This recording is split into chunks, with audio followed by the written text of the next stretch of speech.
أعوذ بالله من الشيطان الرجيم. بسم الله الرحمن الرحيم. الحمد لله رب العالمين،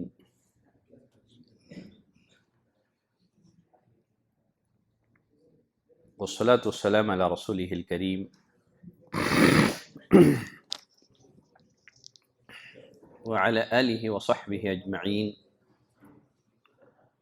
وأشهد أن لا إله إلا الله وأشهد أن محمدا عبده ورسوله۔ جہنم میں لے جانے والے اعمال دو طرح کے ہیں۔ کچھ اعمال ایسے ہیں جو آدمی کو ابدی جہنم کا حقدار بناتی ہیں، یعنی ایسا شخص ہمیشہ جہنم میں رہے گا، کبھی جہنم سے نکالا نہیں جائے گا۔ بعض اعمال ایسے ہیں جن کا مرتکب، جن گناہوں کا ارتکاب کرنے والا، جن گناہوں کا کرنے والا جہنم میں تو جائے گا، لیکن وہ جہنم میں ہمیشہ نہیں رہے گا۔ اللہ کی رحمت سے جہنم سے نکال کر دوبارہ جنت میں داخل کر دیا جائے گا۔ وہ اعمال جو ہمیں ہمیشہ کے لیے جہنم کا حقدار بنانے والے ہیں، ان سے متعلق گفتگو انشاءاللہ اس کتاب کے بعد جو اگلی کتاب ہماری ہے نواقض اسلام، وہاں میں کروں گا۔ وہ گناہ، وہ اعمال جن کا مرتکب ہمیشہ جہنم میں نہیں رہے گا، اپنے گناہوں کی سزا بھگتنے کے بعد دوبارہ جنت میں داخل کر دیا جائے گا، یہی گناہ ہماری گفتگو کا موضوع ہے۔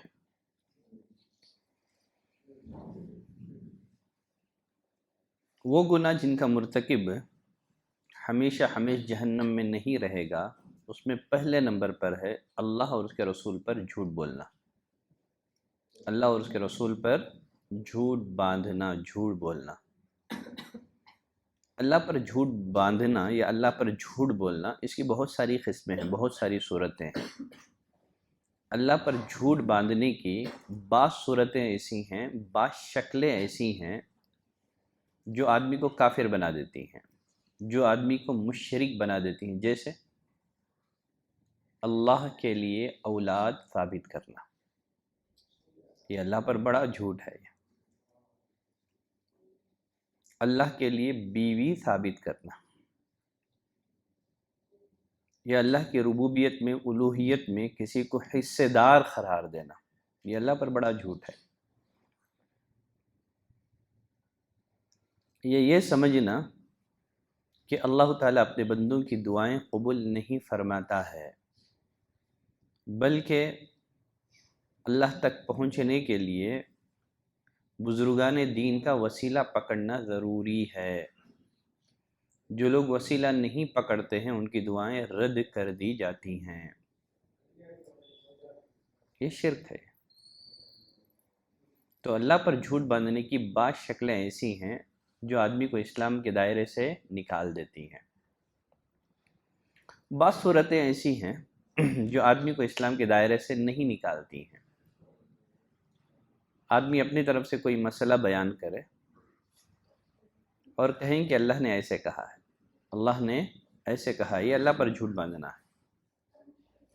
اسی طرح بغیر علم کے قرآن مجید کی من مانی تفسیر کرنا بھی اللہ پر جھوٹ باندھنا ہے۔ ابو بکر رضی اللہ تعالیٰ عنہ کہا کرتے تھے، ایو سماء تظلنی، کون سا آسمان ہے جو مجھے سایہ فراہم کرے گا، کون سی زمین ہے جو مجھے پناہ دے گی اگر میں اللہ کی کتاب میں بغیر علم کے گفتگو کروں۔ تو بغیر علم کے قرآن مجید کی من مانی تفسیر نہیں کرنی چاہیے، یہ اللہ پر جھوٹ باندھنا ہے۔ اللہ پر جھوٹ باندھنے کی بہت ساری شکلیں اہل علم نے بیان کی ہیں، یہ کسی اور موقع پر اگر اللہ موقع دے اس موضوع کو پڑھنے کا، کسی اور موقع پر انشاءاللہ میں گفتگو کروں گا۔ تو یہاں اتنی بات ذہن میں رکھیں کوئی مسئلہ بیان کر کے یہ کہہ دینا کہ اللہ نے ایسے ہی کہا ہے، قرآن میں ایسے ہی لکھا گیا ہے، یا قرآن مجید کی منمانی تفسیر کرنا۔ اللہ نے فرمایا وَيَوْمَ الْقِيَامَةِ تَرَى الَّذِينَ كَذَبُوا عَلَى اللَّهِ وُجُوهُهُمْ مُسْوَدَّةٌ، جن لوگوں نے اللہ پر جھوٹ باندھا روز قیامت دیکھیں گے آپ، ان کے چہرے سیاہ ہوں گے، ان کے چہرے کالے ہوں گے، سیاہ ہوں گے، جو اللہ پر جھوٹ باندھا کرتے تھے دنیا میں۔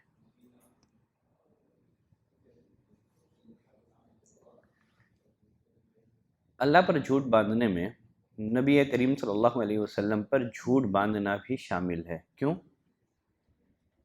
آپ کو رسول بنانے والے کون ہیں؟ اللہ نے آپ کو رسول بنایا ہے، تو آپ کی طرف جھوٹی باتیں منسوب کرنا یہ گویا اللہ پر جھوٹ باندھنا ہے۔ اسی بنا پر نبی کریم صلی اللہ علیہ وسلم نے بھی احادیث میں ان لوگوں کو شدید وعید سنائی ہے جو جھوٹی باتیں نبی کریم صلی اللہ علیہ وسلم کی طرف منسوب کرتے ہیں۔ جیسے آپ صلی اللہ علیہ وسلم نے فرمایا من تعمد علی کذبا، جس نے جان بوجھ کر مجھ پر جھوٹ بولا فلیتبوأ مقعدہ من النار، اس سے چاہیے کہ اپنا ٹھکانہ کہاں بنا لے؟ جہنم میں بنا لے۔ مغیرہ بن شعبہ رضی اللہ تعالیٰ عنہ کی روایت میں نبی کریم صلی اللہ علیہ وسلم نے فرمایا ان کذبا علی لیس ککذب علی احد، دیکھو مجھ پر جھوٹ باندھنا دوسروں پر جھوٹ باندھنے کی طرح نہیں ہے، مجھ پر جھوٹ باندھنا دوسروں پر جھوٹ باندھنے کی طرح نہیں ہے۔ من کذب علی متعمدا، آپ نے فرمایا جو جانتے بوجھتے مجھ پر جھوٹ باندھے گا فلیتبوأ مقعدہ من النار، کیا کر لے؟ وہ اپنا ٹھکانہ جہنم میں بنا لے۔ تو نبی پر جھوٹ باندھنا گویا اللہ کے دین کے معاملے میں جھوٹ گھڑنا ہے، اس لیے کہ نبی کریم صلی اللہ علیہ وسلم کی دو حیثیتیں ہیں، جہاں آپ محمد ابن عبداللہ ہیں وہیں آپ محمد رسول اللہ بھی ہیں۔ گویا نبی پر جھوٹ باندھنا گویا اللہ پر جھوٹ باندھنا ہے۔ شریعت سازی کے جرم کا ارتکاب کرنا ہے، شریعت بنانا ہوا، شریعت سازی کا اختیار کسی کو حاصل نہیں ہے۔ مزید نبی کریم صلی اللہ علیہ وسلم نے احادیث میں پیشن گوئی فرمائی یکون فی آخر الزمان دجالون کذابون، آخری زمانے میں دجال کذاب قسم کے لوگ ظاہر ہوں گے۔ یأتونکم من الاحادیث، تمہارے پاس ایسی حدیثیں لائیں گے جس کو نہ تم نے سنا ہوگا نہ تمہارے آبا و اجداد نے سنا ہوگا، فإیاکم وإیاہم، آپ نے فرمایا ایسے لوگوں سے اپنے آپ کو دور رکھنا، لا یضلونکم ولا یفتنونکم، کہیں ایسا نہ ہو کہ وہ تمہیں گمراہ نہ کر دے، تمہیں فتنے میں مبتلا نہ کر دے۔ وہ گناہ جس کی وجہ سے آدمی جہنم کا حقدار بنتا ہے ان میں سے دین کا علم دنیا کمانے کے لیے حاصل کرنا، دین کا علم دنیا کمانے کے لیے حاصل کرنا۔ نبی کریم صلی اللہ علیہ وسلم نے فرمایا من تعلم علما مما یبتغى به وجہ اللہ، جو کوئی ایسا علم جس کے ذریعے سے اللہ کی رضا اور اس کی خوشنودی چاہی جاتی ہو، لا يتعلمه الا ليصيب به عرضا من الدنیا، دنیا کمانے کے لیے سیکھتا ہے، دولت کمانے کے لیے سیکھتا ہے، لم یجد عرف الجنت یوم القیامہ، قیامت والے دن وہ جنت کی خوشبو بھی نہیں پا سکے گا۔ مزید نبی کریم صلی اللہ علیہ وسلم نے فرمایا لا تعلموا العلم لتباہوا به العلماء، علم اس لیے نہ سیکھو تاکہ علم حاصل کر کے علماء سے فخر کا اظہار کر سکے، نہ اس لیے علم سیکھو کہ جاہلوں سے جھگڑ سکیں، بحث اور مباحثہ کر سکیں، نہ علم اس لیے حاصل کر سکو کہ محفلوں میں ممتاز نظر آؤ، اسٹیج میں آپ کو بٹھایا جائے۔ فرمایا فمن فعل ذلك فالنار فالنار، جس نے ایسا کیا پس اس کے لیے آگ ہے۔ یہاں مجھے امام ابو حنیفہ رحمۃ اللہ علیہ کے ایک شاگرد غالباً ابو یوسف وہ فرمایا کرتے تھے، اے میری قوم کے لوگوں، اپنے علم سے اللہ کی رضا چاہو. یا قومی ارید بعلمکم اللہ، اے میری قوم کے لوگوں اپنے علم سے کیا کرو؟ اللہ کی رضا چاہو. فرماتے ہیں جب بھی میں کسی مجلس میں اس نیت سے بیٹھا کہ ممتاز رہوں، جب بھی میں کسی مجلس میں اس نیت سے بیٹھا کہ لوگوں میں ممتاز رہوں، اپنی علمی برتری ثابت کر سکوں، اللہ نے مجھے اس مجلس سے ذلیل کر کے اٹھایا. اسی لیے فرماتے ہیں اپنے علم سے صرف اللہ کی رضا اور اس کی خوشنودی چاہو. آپ محض کسی مجلس میں اس لیے بیٹھتے ہیں تاکہ اپنی علمی برتری ثابت کر سکیں، میں بھی کچھ کم نہیں ہوں، میرے پاس بھی علم ہے، تو اللہ ذلیل کر دے گا. وہ گناہ جو آدمی کو جہنم کا حقدار بناتے ہیں ان میں سے ایک علم کو چھپانا بھی ہے، علم کو چھپانا بھی ہے. اللہ نے فرمایا ان الذین یکتمون ما انزل اللہ من الکتاب، جو لوگ اللہ کی اتاری ہوئی کتاب کو چھپاتے ہیں، وَيَشْتَرُونَ بِهِ ثَمَنًا قَلِيلًا، اسے تھوڑی قیمت پر بیچتے ہیں، اسے تھوڑی قیمت پر بیچتے ہیں، پیسے لے کر کے لوگوں کی خواہشات کے مطابق فتوے بتاتے ہیں. کیوں؟ دنیا کے حقیر فائدے کے لیے. وَيَشْتَرُونَ بِهِ ثَمَنًا قَلِيلًا، حق کو بیچتے ہیں تھوڑی قیمت پر. ویسے دنیا اگر حق کو بیچ کر کے پوری دنیا ملے تو بھی وہ تھوڑی ہی ہے. حق کو بیچ کر کے اگر آدمی کو ساری دنیا بھی مل جائیں، حق کے مقابلے میں پوری دنیا تھوڑی ہی ہے. ویسے آخرت کے مقابلے میں دنیا کی کیا حیثیت ہے؟ کوئی حیثیت ہے؟ نبی کریم صلی اللہ علیہ وسلم نے فرمایا دنیا آخرت کے مقابلے میں ایسی ہے جیسے تمہیں کا کوئی شخص اپنی انگلی سمندر میں ڈال کے اٹھائے، دیکھے اس کی انگلی کیا لے کر کے لوٹتی ہے. فرمایا اگر اللہ کے نزدیک دنیا کی حیثیت مچھر کے پر کے برابر بھی ہوتی، کافر کو ایک گھونٹ اللہ پانی نہ پلاتا. ایک دفعہ نبی کریم صلی اللہ علیہ وسلم کا گزر مدینے کے بازار پر سے ہوا. بکری کا بچہ مرا ہوا تھا، عیب دار تھا، کان کٹا ہوا تھا. آپ نے پوچھا کون اسے 1 درہم کے عوض لینا پسند کرے گا؟ اللہ کے رسول یہ تو مرا ہوا ہے، عیب دار ہے، اگر ہمیں مفت بھی دے ہم نہیں لیں گے، ایک تو مرا ہوا ہے، عیب دار ہے. نبی کریم صلی اللہ علیہ وسلم نے فرمایا اللہ کے نزدیک یہ جو دنیا ہے نا، اس مرے ہوئے عیب دار بکری سے بھی زیادہ حقیر اور ذلیل ہے.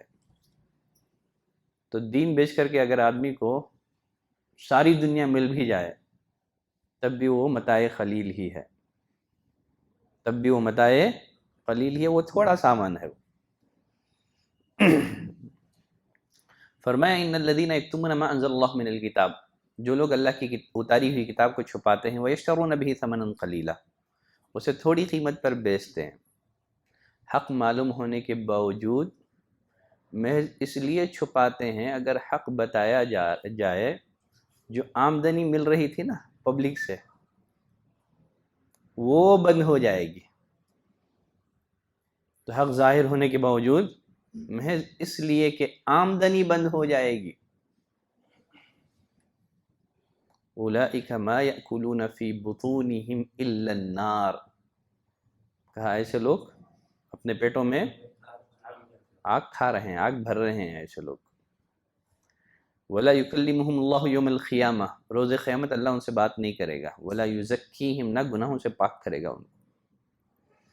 آگے فرمایا وَلَهُمْ عَذَابٌ علیم، ایسوں کے لیے دردناک عذاب ہے. اولئک الذین اشتروا الضلالۃ بالہدی، یہی وہ لوگ ہیں جنہوں نے ہدایت کے بدلے میں کس کو خرید لیا؟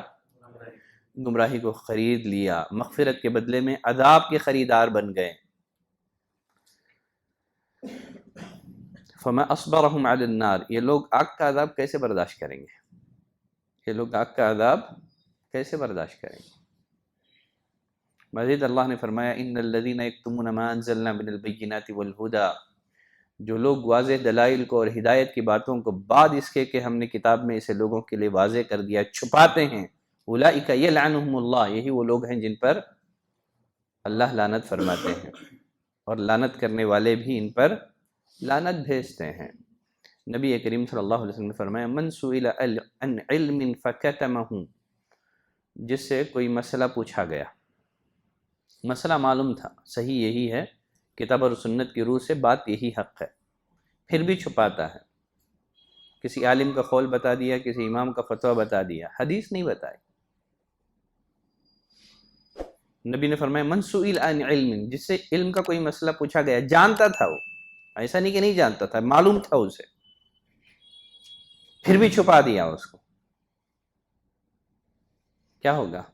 روز قیامت اللہ تعالیٰ اسے آگ کی لگام پہنائے گا، اس کے منہ میں آگ کی لگام ڈالی جائے گی، جو حق معلوم ہونے کے باوجود لوگوں سے اسے چھپاتے ہیں۔ وہ اعمال جو آدمی کو جہنم کے حقدار بناتے ہیں، ان میں سے ایک بغیر علم کے فیصلہ کر دینا ہے، بغیر علم کے فیصلہ کر دینا ہے، ظلم کے ساتھ فیصلہ کرنا ہے، تعلقات کی بنا پر فیصلہ کر دینا ہے۔ دو چیزیں آدمی کو عدل اور انصاف سے پھیر دیتی ہیں، دو چیزیں ایسی ہیں جس کی وجہ سے آدمی انصاف نہیں کر پاتا ہے فیصلوں میں۔ وہ دو باتیں کون سی ہیں؟ یا تو کسی کی حمایت میں، یا تو کسی کی دشمنی میں، کسی کی حمایت میں، کسی کی دشمنی میں۔ تو ایک بندے مومن کو چاہیے جب بھی فیصلہ کرے، کھرا کھرا فیصلہ ہونا ہے، نہ کسی کی حمایت میں دوسروں پر ظلم کرے، نہ کسی کی دشمنی پر دوسروں کے حق میں فیصلہ کرے۔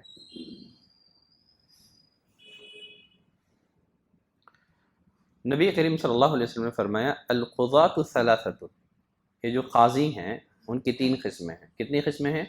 تین قسمیں ہیں۔ فرمایا قاضیان فی النار، دو قاضی جہنم میں جائیں گے، آگ میں جائیں گے، وقاض فی الجنہ، ایک ہی قاضی ہے جو جنت میں جائے گا۔ فَأَمَّا الَّذِي فِي الْجَنَّةِ، رہا وہ قاضی جو جنت میں جائے گا، کون ہے؟ فَرَجُلٌ عَرَفَ الْحَقَّ، جس نے حق کو جان لیا،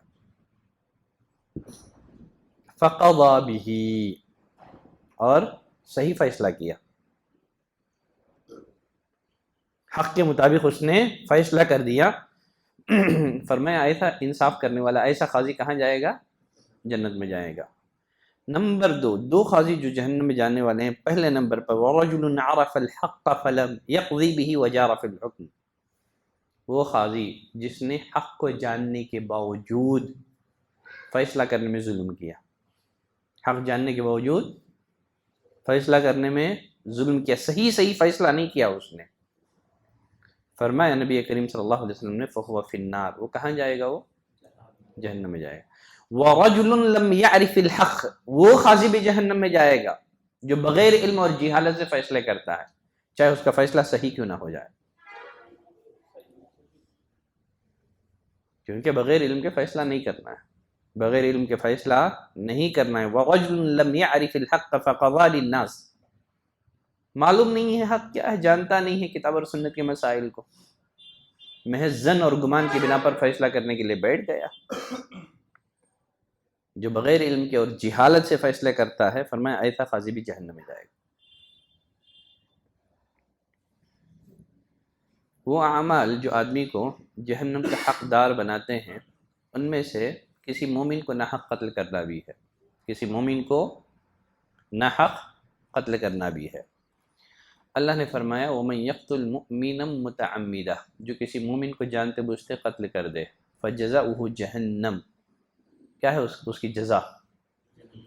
اس کی سزا جہنم ہے، اس کا بدلہ جہنم ہے، خالداً فیہا، اس میں ہمیشہ رہے گا، یعنی لمبی مدت پڑا رہے گا، اس میں ایک لمبی مدت پڑا رہے گا، داخل کر کے نظر انداز کر دیا جائے گا۔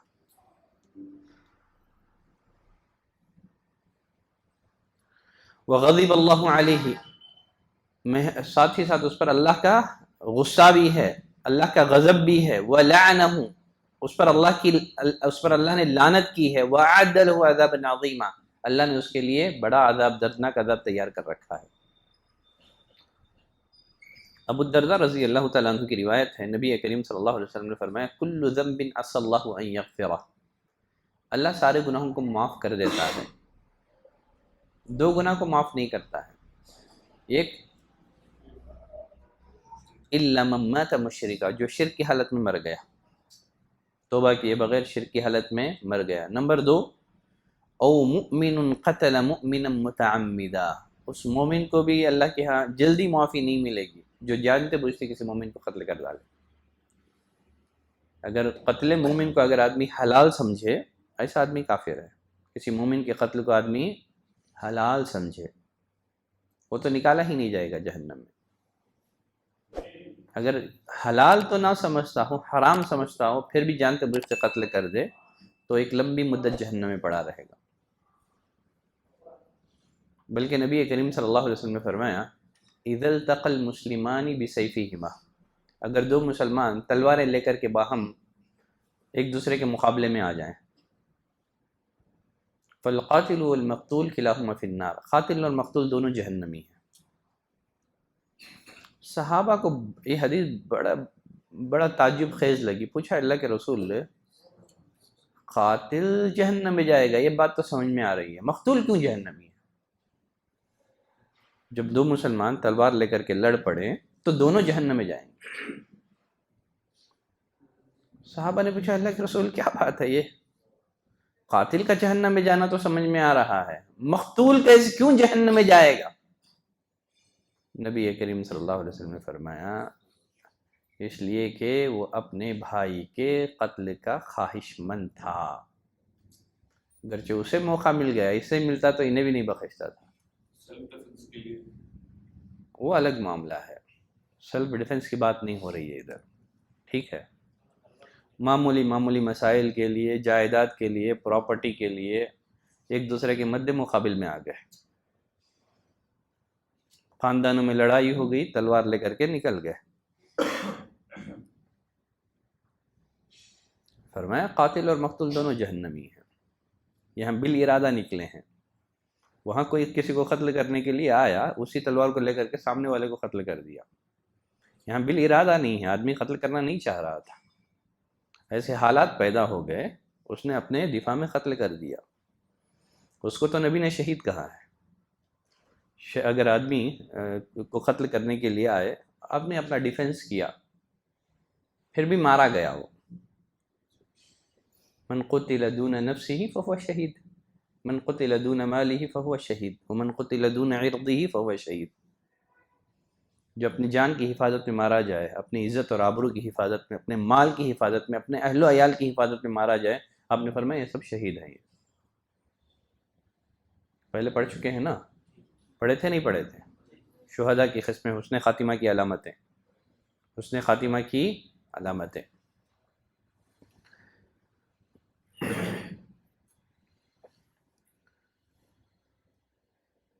ایک حدیث میں نبی کریم صلی اللہ علیہ وسلم نے فرمایا لزوال الدنیا اہون علی اللہ من قتل رجل مسلم، پوری دنیا کا تباہ و برباد ہو جانا اللہ کے نزدیک بہت معمولی بات ہے کسی ایک مسلمان کو قتل کرنے سے، پوری دنیا تباہ و برباد ہو جائے، اللہ کے نزدیک کیا ہے؟ یہ معمولی بات ہے کسی مومن کو قتل کرنے سے۔ مزید اور ایک بڑی عجیب و غریب روایت ہے، ابو سعید خدری رضی اللہ تعالیٰ عنہ راوی ہیں، نبی کریم صلی اللہ علیہ وسلم نے فرمایا لو ان اہل السماء و اہل الارض، اگر سارے آسمان اور سارے زمین والے کسی مومن کو قتل کرنے میں شریک ہو جائے، لَأَكَبَّهُمُ اللَّهُ فِي النَّارِ، اللہ سب کو جہنم میں جھونک دے گا، سب آسمان والے مل کر کے، سب زمین والے مل کر کے کسی ایک مومن کو قتل کر دیں، نبی نے فرمایا اللہ سب کو جہنم میں ڈال دے گا ایک مومن کے قتل کے جرم میں۔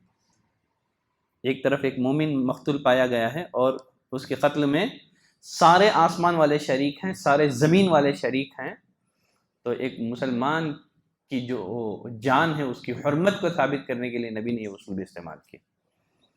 بلکہ آپ فرمایا کرتے تھے کعبۃ اللہ کو دیکھ کر کے ما اعظمک واعظم حرمتک، اے کعبۃ اللہ تیری عظمت تیری حرمت کا کیا کہنا، تو کتنی باعظمت ہے، لیکن تو سن لے اے کعبہ، والمؤمن اعظم عند اللہ سبحانہ وتعالی منک، مومن کی حرمت اللہ کے نزدیک تیری حرمت سے بھی زیادہ ہے. مومن کی جان کی حرمت اللہ کے نزدیک تیری حرمت سے بھی زیادہ ہے. ہم آسانی سے گالی دے دیتے ہیں، ہم کتنی آسانی سے کسی کی غیبت بیان کر دیتے ہیں. آپ کو اندازہ ہے مومن کی حرمت کا، اس کی عزت اور آبرو کی، اس کی جان کی حرمت کا؟ کعبۃ اللہ سے زیادہ محترم ہے ایک مومن کی عزت اور آبرو، اس کی جان. چلیں آگے بڑھتے ہیں.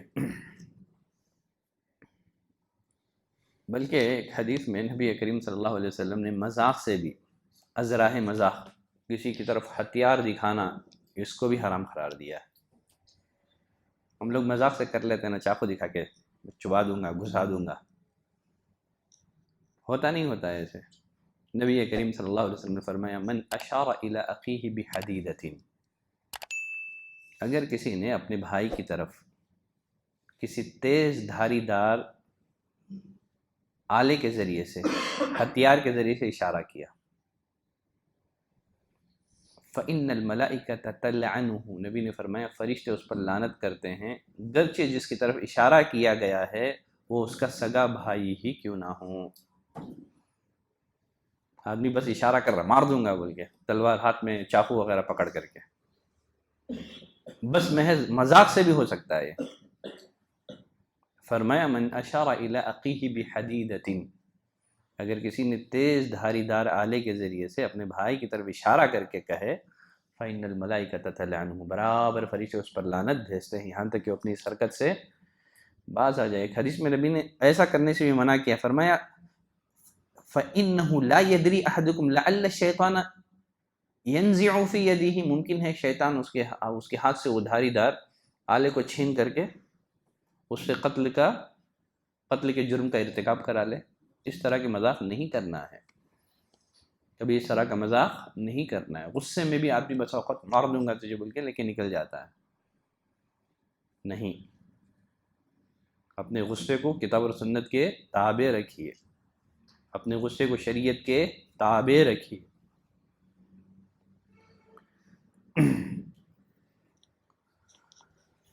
وہ گناہ جو آدمی کو جہنم کا حقدار بناتے ہیں ان میں سے غیر مسلم جس کے ساتھ عہد و پیمان ہے، جس کے ساتھ معاہدہ ہے، معاہد جس کو کہا جاتا ہے، اس کو قتل کرنا. غیر مسلم معاہد کو قتل کرنا. کیا سارے کے سارے غیر مسلم واجب القتل ہیں؟ نہیں، غیر مسلم کی بھی بہت ساری قسمیں ہیں. نبی کریم صلی اللہ علیہ وسلم صحابہ اکرام کو جنگ پر روانہ کرتے تھے. شاید ہی کوئی حکمران، کوئی سپہ سالار جنگ کے موقع پر لشکر کو ایسی رحمت بھری تعلیم دے. نبی بھیجتے تھے دشمن سے لڑنے کے لیے، فرماتے دیکھو تمہارے ہاتھ سے کسی بچے کا قتل نہ ہو جائے، اس لیے کہ بچے کا کوئی قصور نہیں. وَلَا امْرَأَةً وَلَا حَرِمًا، کسی عورت کو قتل نہ کرنا، بوڑھے کو قتل مت کرنا. وَلَا مُتَعَبِّدًا فِي صَوْمَعَتِهِ، جو اپنے گرجا گھروں میں بیٹھ کر کے مصروف عبادت ہیں، جن کا جنگ سے کوئی لینا دینا نہیں ہے، ان کو قتل نہ کرنا. کون سا سپہ سالار ہے جو جنگ کے موقع پر اس طرح کی تعلیم دے؟ نبی نے ایک جنگ میں دیکھا کہ ایک عورت مقتول پڑی ہے، غضبناک ہو گئے، فرمایا اس کو قتل نہیں کرنا چاہیے تھا، اس کو قتل نہیں کرنا چاہیے تھا. اور خاص کر جب کسی غیر مسلم کے ساتھ مسلمان ملک کا عہد و پیمان ہو، اگریمنٹ ہو، معاہدہ ہو جنگ نہ کرنے کا، پھر بھی ایسے ملک میں جا کر کے جہاد کے نام پر قتل کر دینا، خودکش بمباری کر دینا. لوگ جہاد کے نام پر گئے، کسی پبلک پلیسز میں گئے، خودکش حملہ کر دیا. کون مارے جا رہے ہیں اس میں؟ بچے مارے جا رہے ہیں، بوڑھے مارے جا رہے ہیں، عورتیں مارے جا رہے ہیں. یہ جہاد ہے، یہ اسلامی جہاد؟ اس کا جہاد سے کوئی تعلق نہیں. ایسے لوگ مارے جا رہے ہیں جن کا حکومتوں کے ساتھ معاہدہ ہے. ہم ملک میں رہتے ہیں تو ہم نے گویا ایک طرح سے عہد و پیمان کیا ہے کہ ہم ملک کے قوانین کا احترام کریں گے۔ اب دنیا جو ہے عالمی عہد و پیمان کے دائرے میں آ چکی ہے۔ نبی کریم صلی اللہ علیہ وسلم نے فرمایا من قتل معاہدا، جو کسی معاہد کو قتل کر دے، جس کے ساتھ مسلمانوں کا اگریمنٹ ہو، عہد و پیمان ہو کہ اب جنگ نہیں ہوگی، لم یرح رائحۃ الجنہ، معاہد کو قتل کرنے والا وہ روز قیامت جنت کی خوشبو بھی نہیں پا سکے گا۔ جنت میں جانا تو دور کی بات ہے، اسے جنت کی خوشبو بھی نصیب نہیں ہوگی۔ وَإِنَّ رِيحَهَا لَيُوجَدُ مِن مَسِيرَةِ 40 عَامًا، جنت کی خوشبو کا معاملہ یہ ہے کہ 40 سال کی مسافت تک جنت کی خوشبو سونگھی جا سکے۔ اگر جنت سے کوئی 40 سال کی مسافت کی دوری پر ہو تب بھی جنت کی خوشبو سونگھی جا سکے گی، ایسا آدمی جنت کی خوشبو سے بھی محروم کر دیا جائے گا جو کسی معاہد کو قتل کرتا ہے۔ خیر چلیں آگے بڑھتے ہیں۔ اولاد کو قتل کر دینا، گناہوں میں سے ایک بڑا گناہ کیا ہے؟ اولاد کو قتل کر دینا۔ زمانے جاہلیت میں پیدا ہونے کے بعد معلوم ہوتا کہ لڑکی ہے، قتل کر دیتے تھے، لیکن موجودہ دور میں پیدا ہونے سے پہلے ہی معلوم ہو جائے لڑکی ہے، فوراً ابوشن کر دیا جاتا ہے۔ اللہ نے فرمایا وَلَا تَقْتُلُوا أَوْلَادَكُمْ خَشْيَةَ إِمْلَاقٍ، افلاس کے ڈر سے قتل نہ کرو، روزی کے ذمہ دار تم نہیں ہو، رزاق میں ہوں، روزی میں دیتا ہوں۔ نَحْنُ نَرْزُقُهُمْ وَإِيَّاكُمْ، جس طرح ہم تم کو روزی دے رہے ہیں اس طرح ان کو بھی روزی دیں گے۔ إِنَّ قَتْلَهُمْ كَانَ خِطْئًا كَبِيرًا، کہا بہت بڑا گناہ ہے یہ۔ قد خسر الذين قتلوا اولادهم سفحا بغیر علم، یقیناً خسارے میں پڑ گئے وہ لوگ جنہوں نے اپنی اولاد کو حماقت اور نادانی کی بنا پر قتل کر دیا۔ عبداللہ بن مسعود فرماتے ہیں میں نے نبی کریم صلی اللہ علیہ وسلم سے سوال کیا ای الذنب اعظم عند اللہ، اللہ کے نزدیک گناہوں میں سب سے عظیم گناہ کون سا ہے؟ آپ نے فرمایا ان تجعل للہ ندا وهو خلقک، تم کسی کو اللہ کا ندن ہمسر بنا دو، کیا کر دو؟ کسی کو اللہ کا برابر کر دو۔ ند مد مقابل میں لانا ہے، مخلوق ہے، خالق ہے۔ مشرک کیا کرتا ہے؟ ایک حقیر ذلیل بے بس مخلوق کو رب العالمین کے مد مقابل میں لا کر کے کھڑا کرتا ہے۔ خالق اور مخلوق برابر ہو سکتے ہیں؟ ایک تو مشرک نے کیا کیا، ایک مخلوق کو خالق کے مقابلے میں لا کر کے کھڑا کر دیا، اور دوسرا جرم اس نے یہ کیا کہ ایک مخلوق کو خالق سے تشبیہ دے دی، کمپیئر کر دیا اس نے۔ اسی بنا پر یہ بہت بڑا ظلم ہے۔ ان الشرک لظلم عظیم، ایک حقیر بے بس مخلوق جو اپنے نفع نقصان کا مالک نہیں ہے، جو موت اور زندگی کا اختیار نہیں رکھتا ہے، اس کو رب العالمین کے مقابلے میں لا کر کے کھڑا کرنا کتنی بڑی نادانی ہے، کتنی بڑی حماقت ہے یہ۔ ایک صحابی نے بس اتنا کہہ دیا ماشاء اللہ وشیت، اللہ جو چاہے اور آپ جو چاہیں، ماشاء اللہ وشیت، اللہ جو چاہے اور آپ جو چاہیں۔ آپ غضبناک ہو گئے، کہا اجعلتنی مع اللہ ندا، کیا تو نے مجھے اللہ کے برابر کر دیا ہے؟ وہ خلقک، وہ خالق ہے، میں مخلوق ہوں۔ خالق اور مخلوق کیسے برابر ہو سکتے ہیں؟ کیا تمہاری عقل ماری گئی ہے؟ اتنی بات سمجھ میں نہیں آتی ہے تم کو؟ تم کیسے ایک مخلوق کو خالق کے مقابلے میں لا کر کے کھڑا کر رہے ہو؟ کہا یہ سب سے بڑا گناہ ہے، ان تجعل للہ ندا وهو خلقک، اللہ نے پیدا کیا ہے، مخلوق کو اللہ کے مقابلے میں لا کر کے کھڑا کر رہے ہو۔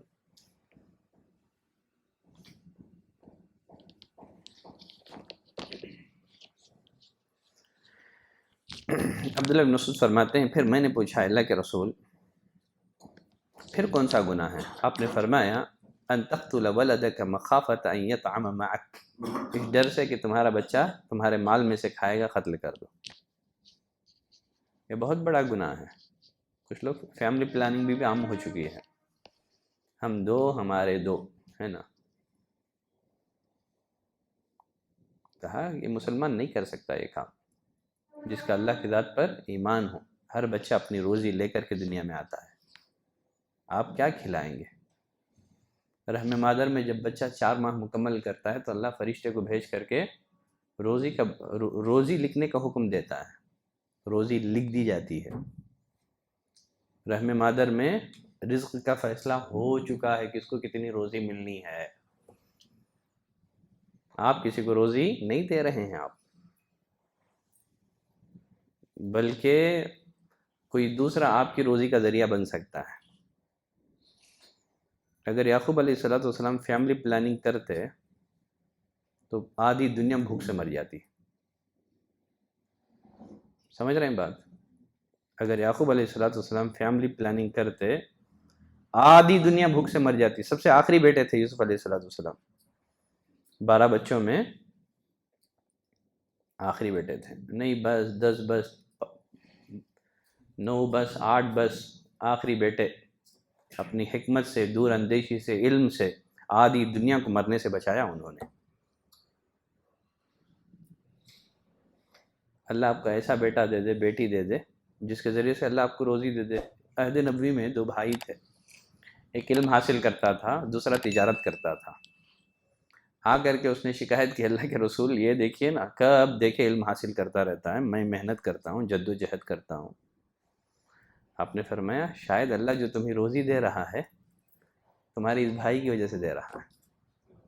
لعلکم ترزقون بضعفائکم، آپ نے فرمایا ممکن ہے اللہ جو تمہیں روزی دے رہا ہے تمہارے کمزوروں کی وجہ سے دے رہا ہے۔ گھر میں کوئی کمزور ہے، آپ کے گھر میں ہینڈی کیپڈ ہے، آپ بوجھ سمجھ رہے ہیں اس کو، ممکن ہے یہی آپ کی روزی کا ذریعہ ہو، جب یہ مر جائے تو پھر روزی ختم ہو جائے۔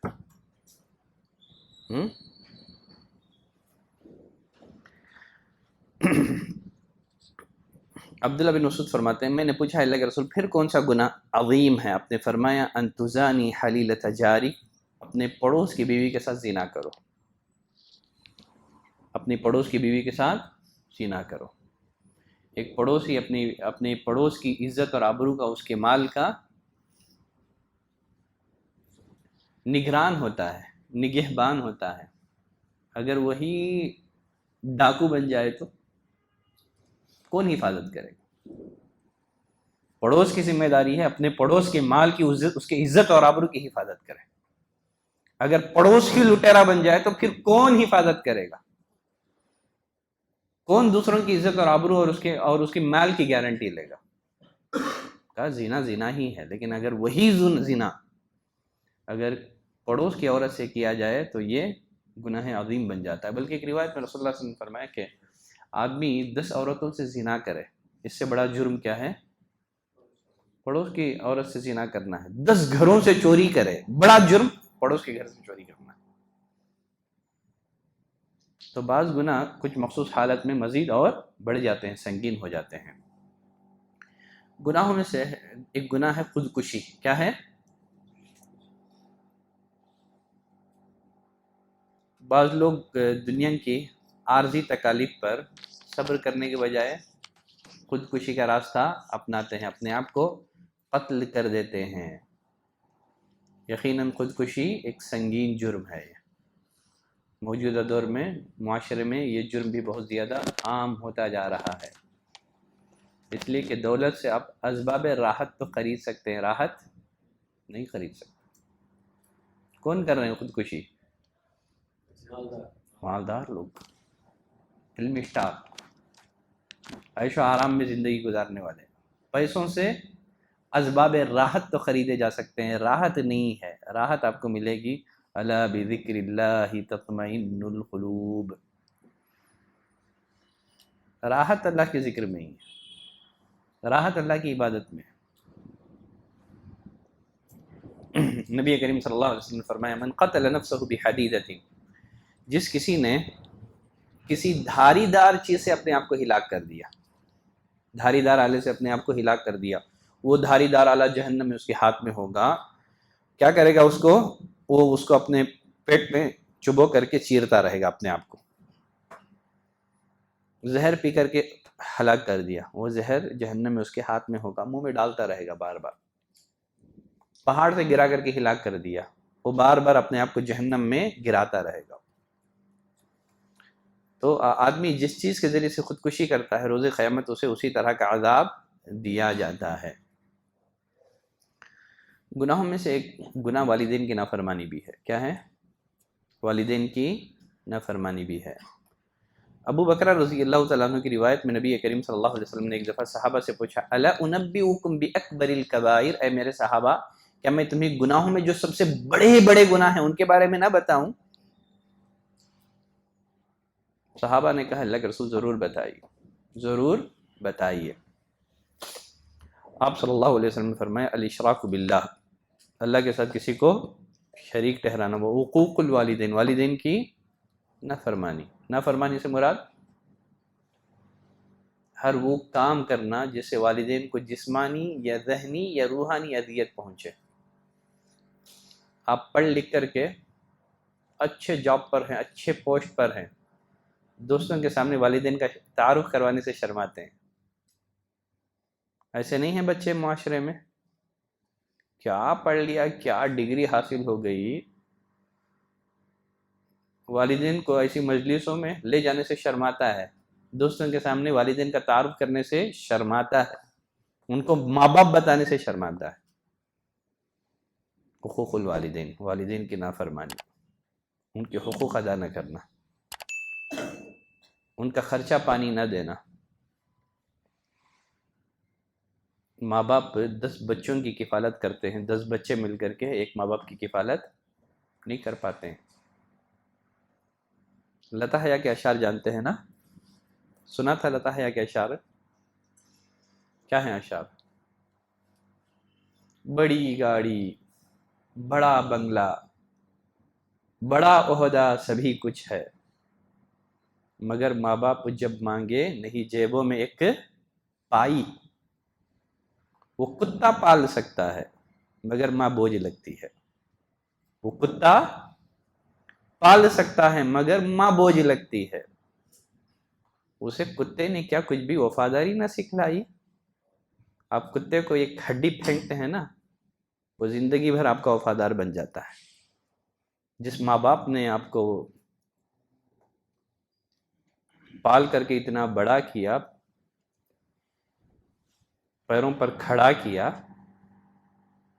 ان کے اوپر خرچ کرنے کے لیے پیسے نہیں ہیں آپ کے پاس۔ تو غرض شرک کے بعد سب سے بڑا گناہ کسے قرار دیا گیا ہے؟ والدین کی نافرمانی کو۔ اس بارے میں بہت ساری روایتیں ہیں، کچھ کا ذکر کروں گا میں۔ عمرہ بن مرہ الجہنی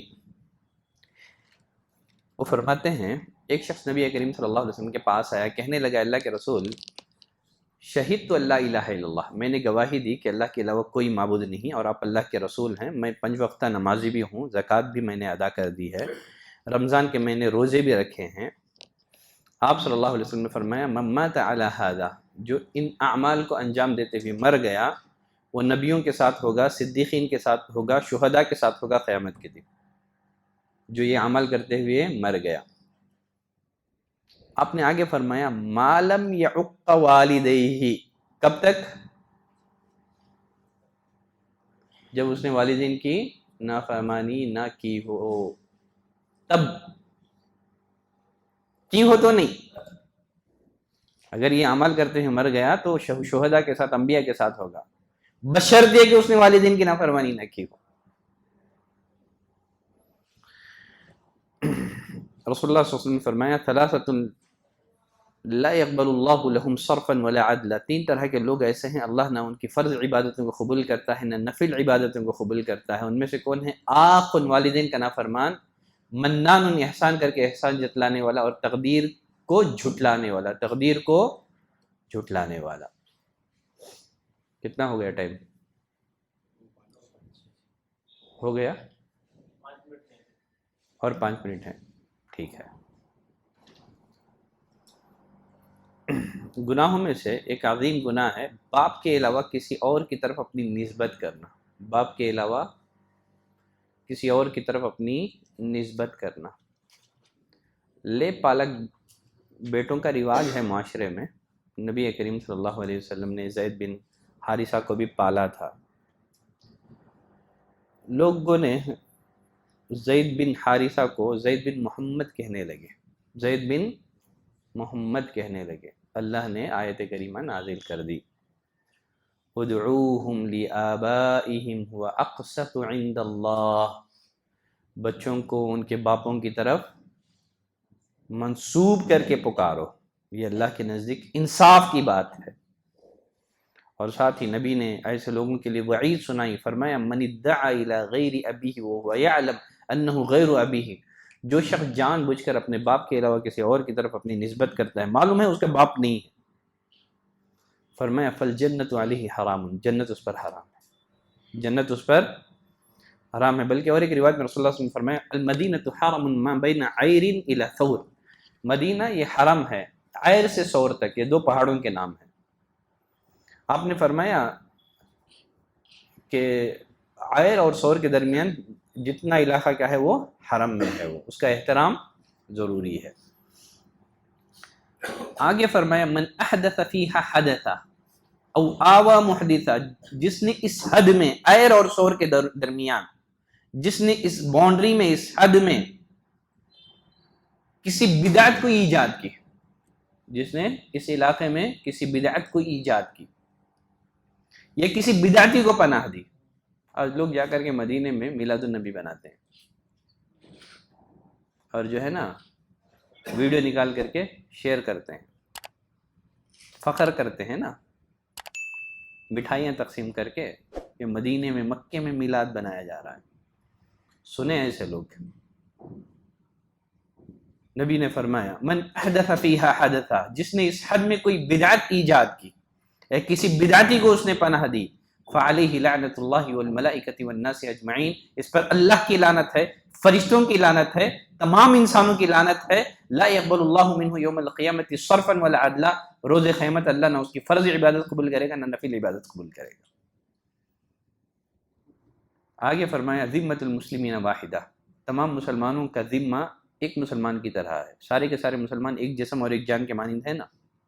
اگر کوئی ایک مسلمان بھی کسی غیر مسلم کو پناہ میں دے دے تو گویا وہ سارے مسلمانوں کی امان ہے۔ وہ کسی ایک مسلمان نے غیر مسلم کو پناہ دے دی، کہا کہ یہ میری پناہ میں ہے، یہ میری پناہ میں ہے، تو فرمایا اس کو قتل کرنا جائز نہیں ہے۔ فرمایا ذمۃ المسلمین واحدہ، تمام مسلمانوں کا ذمہ ایک جیسا ہے، یسعی بہا ادناہم، ادنا درجے کا مسلمان بھی کسی غیر مسلم کو پناہ دے سکتا ہے۔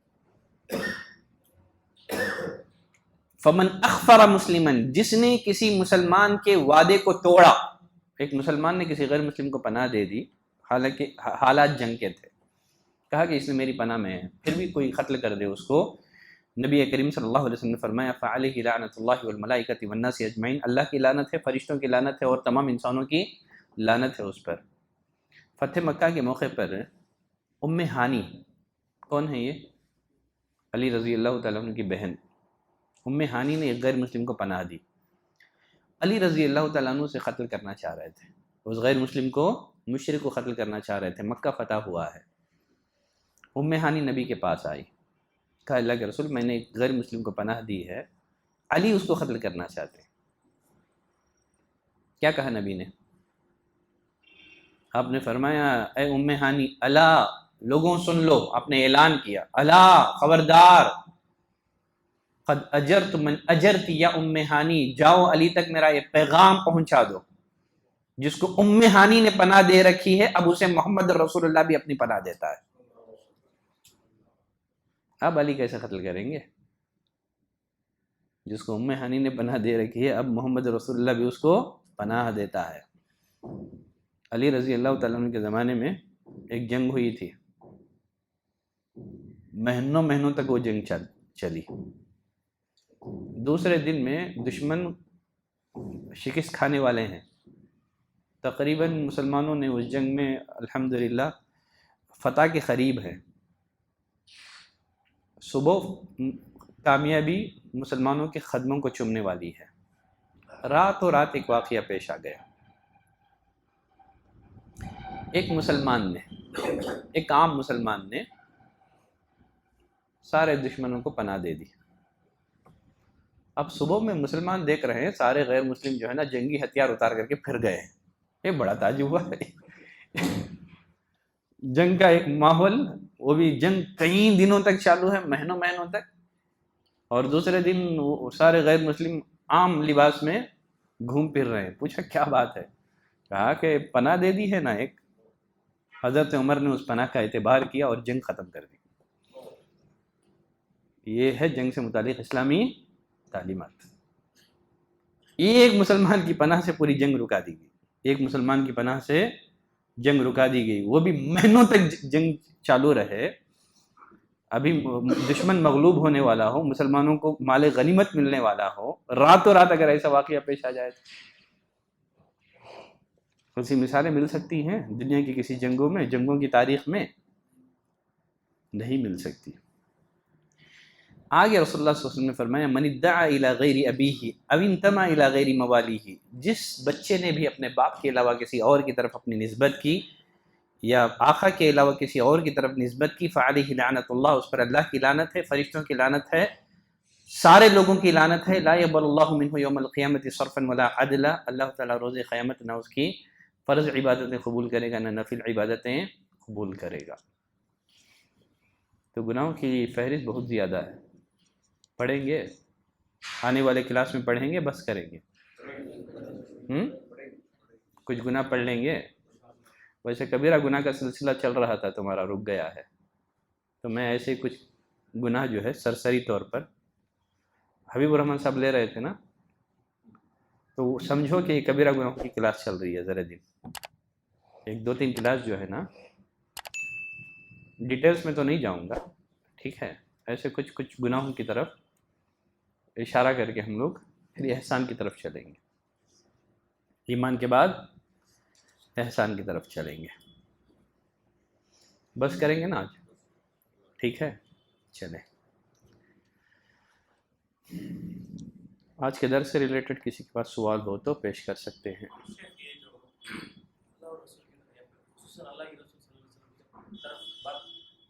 کرنا اور وہ اس کی تحقیق بھی نہیں کرنا، کیا بھی نہیں کرنا۔ مثال کے طور پر کئی لوگ ہمارے پاس آتی بات کرتے ہیں دوسرے جماعتوں کے، کہ آپ کو کھڑکو گھنٹے بات کرتے رہتی، نہ دلیل رہتی نہ کچھ رہتی۔ میں میرے دوستوں کی بات کر رہا ہوں جو آپ کو مجھے بات کرتے ہیں، ان کو کانسیپٹ ہی معلوم نہیں کہ دلیل بھی کچھ اس طرح، بس سنے فرمایا بولتے گئے گھنٹے۔ اس کا کیسا اس میں یہ لوگ بھی اسی میں آتے ہیں۔ نبی کریم صلی اللہ علیہ وسلم نے فرمایا کفا بالمرء اثما ان یحدث بکل ما سمع، آدمی کے جھوٹے ہونے کے لیے اتنی بات کافی ہے، ہر سنی سنائی بات کو کیا کریں، بیان کرنے لگے۔ ایک مسلمان کی ذمہ داری ہے جب کوئی اس تک پہنچے تو کم از کم تحقیق کر لیں، اور خاص کر ایسی باتیں جو دین کے مسلمات سے ٹکراتی ہیں پھر بھی آ کر کے بیان کرتا ہے آدمی، جس کا عقل ہی نہیں مانتی ہے، جھوٹے خواب، افسانے، فلاں۔ تو کفا بالمرء کذیبا، آدمی نے فرمایا آدمی کے جھوٹے ہونے کے لیے اتنی بات کافی ہے، وہ ہر سنی سنائی بات کو کیا کریں، بیان کرنے لگے۔ ہر سنی سنائی بات کو بیان کرے گا تو وہ لازم اللہ اور اس کے رسول پر جھوٹ باندھے گا ہی نا، وہ جرم کا وہ مرتکب ہوگا ہی وہ۔ تو وہ قاضیوں کا ایک تیسرا قاضی بھی بن جائے گا، جو بغیر علم کے فتویٰ دیتا ہے نا، تو بغیر علم کے شرعی مسائل میں گفتگو کرے گا تو یہ دین کا معاملہ ہے نا۔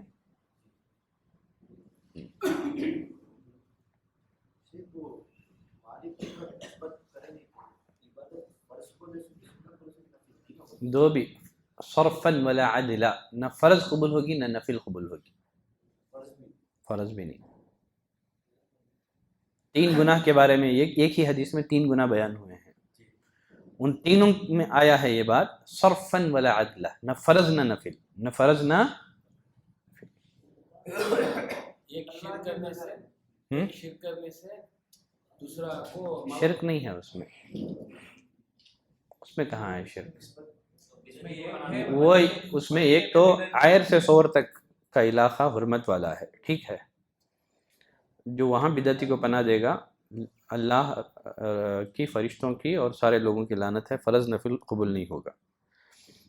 سارے مسلمانوں کا عہد و پیمان ایک جیسا ہے، جو مسلمان کے دیے ہوئے امان کو توڑے گا اس پر اللہ کی، فرشتوں کی، سارے انسانوں کی لعنت ہے، فرض اور نفل اللہ قبول نہیں کرے گا۔